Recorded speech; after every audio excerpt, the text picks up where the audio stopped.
everyone, welcome to the channel, and today we'll be doing the poem Tyger by William Blyke. So before we get on into the poem and start understanding what the poem is about, it's always a good thing to know a little background details about the poem. So William Blyke, as you might already know, is a romantic poet. Okay. Now, I would ask you to comment in the comment section what a romantic poet actually is, because the other day I was teaching to one of my students and she says about the tension or the emotional tension between a male and female. That's not what a romantic poet is. If you guys know about it, make sure that you comment. Now, this poem was first published in 1789. Okay? But then it was not published in a separate manner. Okay? All of the poems, different kinds of poems were all collected together or collectively printed. But after 5 years of that, in 1794, the poem was again published and it was divided into two parts. The two parts were Songs of Experience and Songs of Innocence. Now this poem belongs to the part Songs of Experience. Okay, the poem was published first in 1789, but after that it was again published in 1790. Again published in 1794. It was a part of Songs of Experience. Okay. Now there's also another poem called The Lamb, which was also written by William Blyke. Now that lamb is a part of the poem collection called as Songs of Innocence. Now the lamb is often considered as the sister poem of the Tyger. Okay, it is often considered as the sister poem of the Tyger. Why? Because it has very similar form and form like Tyger. It's very similar in form, meter, pattern, and the way the poem is executed. It's all very similar. Now there are other romantic poets as well, like P.B. Shelley, John Keats, Coleridge, and you need to know about them as well while learning romantic poets. Okay. Now let's begin with the poem. As usual, we'll be going with the poem twice. Once we'll understand the textual meaning, and next we'll see the details and poetic devices and all of the stuff that are involved in it. Okay. Now, so let's begin the poem. The Tyger by William Blyke. Tyger, Tyger, burning bright in the forest of the night, what a mortal hand or eye could frame thy fearful symmetry? Now here the poet is directly addressing to the tiger and addressing and asking that who was the creator, who was that immortal being. Here immortal being points to God. Okay, who was the immortal being who could frame the fearful symmetry of tiger? Fearful, why? Because tiger is not associated with the images or ideas of innocence or love. Whenever you listen or hear about tiger, it is associated with the idea of fierceness, scaredness, scary, or very powerful. Okay, these are the ideas associated with the image of tiger. Now, I want you to write that this first stanza is a direct address.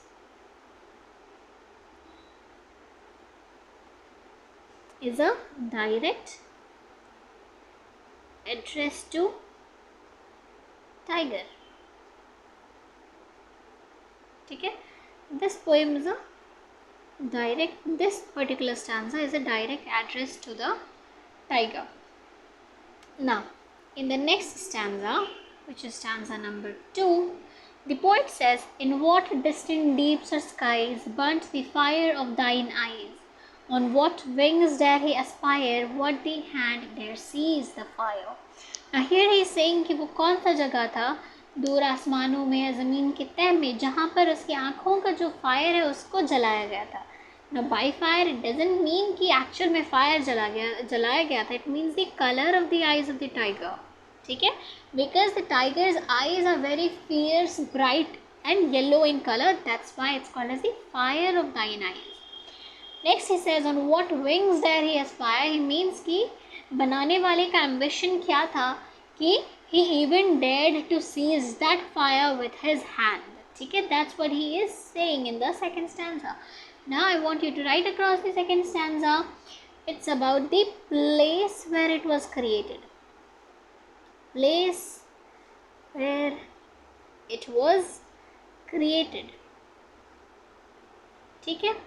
It seems a little messy, but don't worry. I hope and I know that you'll be making very clear notes from it. Okay? It's about the place where it was created. Okay, now let's move on to the next stanza, which is stanza number 3. And here he says, on what shoulder, what art could twist the sinews of thy heart? And when thy heart began to beat, what dread hand and what dread feet? Now here he says how much artistic that person was, or that being was, who could twist the sinews of that heart. Now sinews means the muscles and tissues of the heart. Okay? Muscles and tissues of heart. That is the meaning of sinews. And when thy heart began to beat, he's saying, and after making, when the heart began to beat, what dread hand and what dread feet. कि उसका कौन सा powerful hand ने उस dreadful feet को भी ready किया था. ठीक है. And this third stanza is talking about, or is shifting from the creation to the creator. In the former two stanzas, we notice that the poet is concerned about the tiger specifically. In the first stanza, he is directly addressing the tiger and asking about his creator and how all of that stuff. And in the second, he is asking where it was created, the place. Now here he shifts the focus. Okay? Focus from creation to the creator. Now let's move on to the next stanza, stanza number 4. Here he is talking about the tools which were used. Tools that were used in making the tiger. What the hammer, what the chain, in what furnace was thy brain? What the anvil, what did grasp? There it steadily terrors clasp. Now here he is saying कि वो कौन सा हथौड़ा या कौन सा chain था जिससे बांध कर हथौड़े के इस्तेमाल से उसका दिमाग तैयार किया गया था. Furnace, I hope you know the meaning of furnace. Furnace is like a huge vessel used in factories जिसके नीचे आग वगैरह जलता रहता है और उसमें कुछ stuff होता है. ठीक है. That's what furnace is. After that he's saying what the anvil, what the dread grasp. Now anvil का मतलब I think you might have seen anvil. Anvil अक्सर मोचियों के पास होता है जिसमें वो जूते चप्पल रखकर रिपेयर करता है. Anvil is somewhat like this. I'm not very good at drawing, but I'll try. ठीक है. This is what anvil looks like. और ये ज़्यादा complicated हो गया.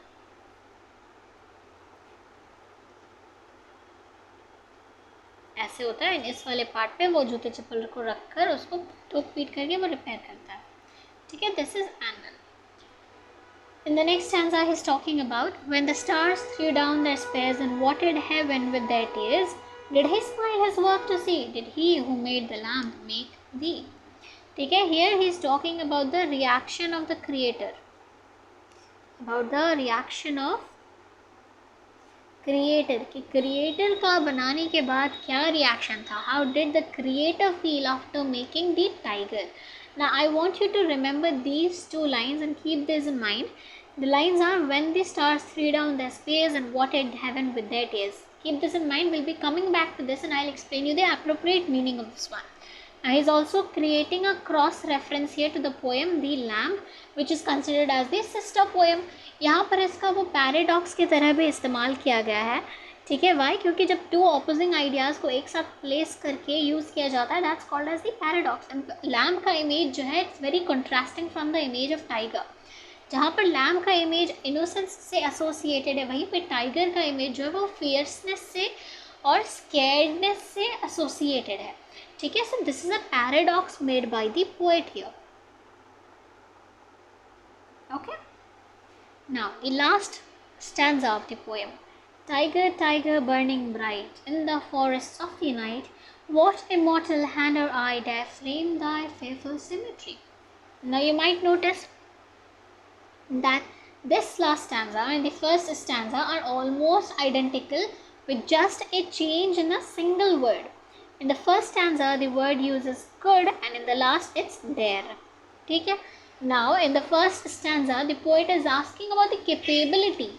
Who is capable enough to make the tiger? Okay? In the first stanza, he is talking about the capability of the creator, that who is capable enough or strong enough to make the tiger. Okay? That's what he is talking about in the first stanza. It's capability. And in the last stanza, he is talking about the daringness of the creator. That why was he so daring? और क्या ऐसा ज़रूरत था कि who created this tiger? Now why dare? क्योंकि the tiger's image is very fierce. ठीक है? The image of tiger is very fierce and the poet is kind of scared कि किसकी इतनी हिम्मत हुई कि वो इतना फियर्स बीइंग या क्रिएचर को रेडी कर पाया या प्रिपेयर कर पाया है. ठीक है, that's what he is talking about in the last stanza. Now I said that I'll be discussing about these particular lines. Where did it go? Yeah. In what distant deep no, not this one. This one. In what when the stars threw down their spears and watered heaven with their tears. Now this can be an allusion. ठीक है? Allusion to what?